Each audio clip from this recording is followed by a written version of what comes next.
Hello guys, let's begin our today's topic which is on chemistry of 10th class and our subject is science. Today we are discussing isomers. What are isomers? Let's see. These are the organic compounds which have same molecular formula but have different structures.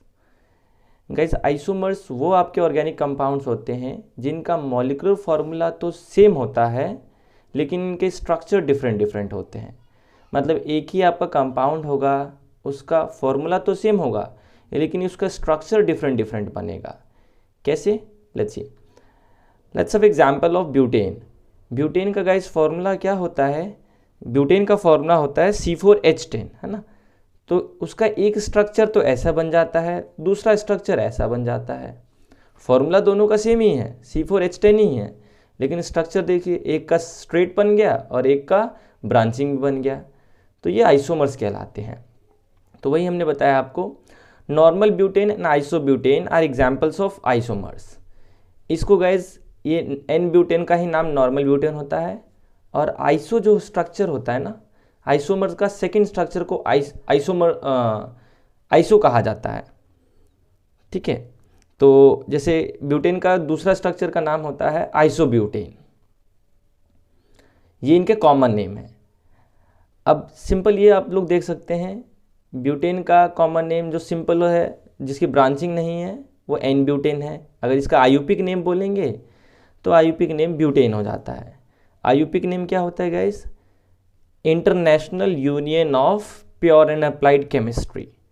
ठीक है, ये आयुपिक name होता है। ये तो आपको हो गया पहला स्ट्रक्चर। दूसरा देखिए, दूसरा स्ट्रक्चर जो कि आपकी ब्रांचिंग है ना गाइज, इसको पहले नंबरिंग करना होता है। आप नंबरिंग लेफ्ट टू राइट भी कर सकते हैं, राइट टू लेफ्ट भी कर सकते हैं। नंबरिंग आपको ऐसे करना है जिसमें ब्रांचिंग जो है वो कम नंबर पे पड़े। व्हाट आई मीन टू से, अगर हम इधर से नंबरिंग करते हैं ना 1 2 3, तो सेकंड पे ब्रांचिंग जा रही है। आप इधर से भी नंबरिंग करेंगे तो भी ये सेकंड पे ही ब्रांचिंग जाएगी। तो इसका नंबरिंग आप कैसे भी कर सकते हैं, लेकिन कुछ एक ऐसे भी कंपाउंड आएंगे पेंटेन के जैसे कि उसकी काउंटिंग जो होती है ना, वो ऐसे नंबरिंग करना है आपको ताकि ब्रांचिंग जो है वो मिनिमम नंबर पे पड़े। ठीक है, मैक्सिमम पे पड़ेगा तो फिर नेमिंग वहाँ से नहीं की जाती है। अभी फ़िलहाल इसके केस में देख लेते हैं हम लोग। जिससे इसका कॉमन नेम क्या हो गया? आइसोब्यूटेन। और आयुपिक नेम अगर आप बताएंगे तो 2 पे ब्रांचिंग हुआ है और ब्रांचिंग किसकी है? मिथाइल की।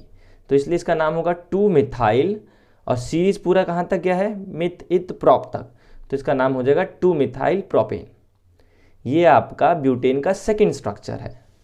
ठीक है, अब नेक्स्ट देखिए, आइसोमेरिज्म क्या होता है गाइस?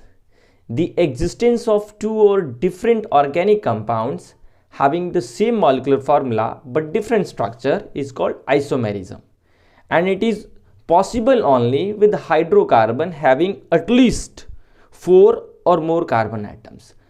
इसमें गाइज आइसोमेरिज्म तभी पॉसिबल होती है जब कार्बन का कम से कम कितना होना चाहिए? एटम 4 होना चाहिए मिनिमम, और मैक्सिमम तो चाहे कितना भी हो, है ना। मिनिमम 4 होना ही चाहिए। मतलब मिथ इथ और प्रॉप में ये नहीं स्ट्रक्चर बनता, आइसोमेरिज्म नहीं बनती है। जैसे ब्यूटेन का हमने आइसोमर्स देखे हैं अभी 2 होते हैं, वैसे ही पेंटेन के आइसोमर्स 3 होते हैं। इसमें पहला वाले का नाम हो जाएगा एन पेंटेन, सेकंड वाले का नाम हो जाएगा आइसोपेंटेन और थर्ड वाले का नाम हो जाता है नियोपेंटेन।